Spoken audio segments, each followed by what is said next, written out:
Everyone, welcome to speak easily. आज आपण शिकणार आहोत बेसिक पण super important topic, that is WH फॅमिली. इंग्लिश मध्ये प्रश्न विचारताना जे आपण शब्द यूज करतो त्याला आपण म्हणतो WH फॅमिली. आज आपण शिकणार आहोत असे 9 WH families. Okay, let's start. First is what. What म्हणजे काय.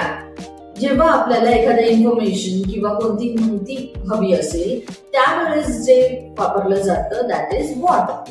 For example, what is your name. इथे आपल्याला एखाद्याचं नाव माहिती करून घ्यायचंय, राईट. त्याच्यामुळे आपण वापरतोय व्हॉट. म्हणजेच तुझं नाव काय आहे. Next is when. व्हेन म्हणजे कधी.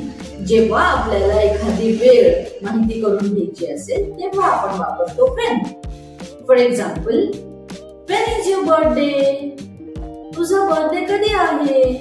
किंवा व्हेन विल यू कम. तू कधी येणार आहे. नेक्स्ट इज वेअर म्हणजेच कुठे. जेव्हा आपल्याला एखाद्या जागेबद्दल म्हणजेच एखाद्या प्लेस बद्दल माहिती हवी असते तेव्हा जे आपण वापरतो that is where. For example, where is your home म्हणजेच तुझं घर कुठे आहे, right. Next is which. Which म्हणजे कोणते. जेव्हा आपल्याला एखाद्याची चॉईस म्हणजे एखाद्याचं सिलेक्शन ऑप्शन माहिती करून घ्यायचं असतं त्यावेळेस जे यूज करतो that is which. For example, which is your favourite colour.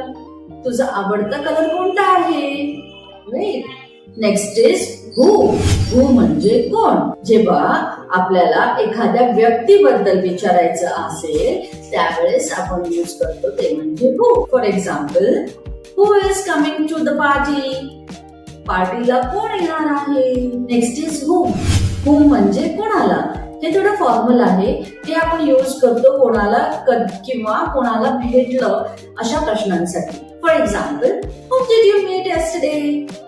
काल तू कोणाला भेटलास. Next is whose. हुज म्हणजे कोणाचे. हुज आपण वापरतो जेव्हा कोणाचे आहे हे विचारायचं असेल तेव्हा. For example, whose book is this. हे पुस्तक कोणाचे आहे. वाय. वाय म्हणजे का. जेव्हा आपल्याला कारण द्यायचं असतं त्यावेळेस आपण जे वापरतो that is why. For example, why are you late. तुला उशीर का झाला. Next is how. हाऊ म्हणजे कसे. जेव्हा आपल्याला एखाद्या वे बद्दल एखाद्या मॅनर बद्दल माहिती करून घ्यायचं असतं तेव्हा आपण वापरतो इज हाऊ म्हणजे कसे. For example, how do you make tea. तू चहा कसं बनवते, राईट. सो हे होते आपले 9 WH फॅमिली. सोपे होते ना. I know.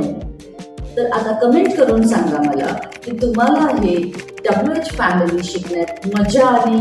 तुम्हाला कसं वाटलं. सोपं होतं, हार्ड होतं की ह्यात तुम्हाला अजून काही शिकायचं असेल तर नक्कीच कमेंट करून सांगा. मी नेक्स्ट एपिसोड नेक्स्ट सिरीज लवकरच घेऊन येत आहे. सो लगेच आमचं चॅनल सबस्क्राईब करा, बेल आयकन क्लिक करा आणि फॉलो करा speak easily the unstoppable English.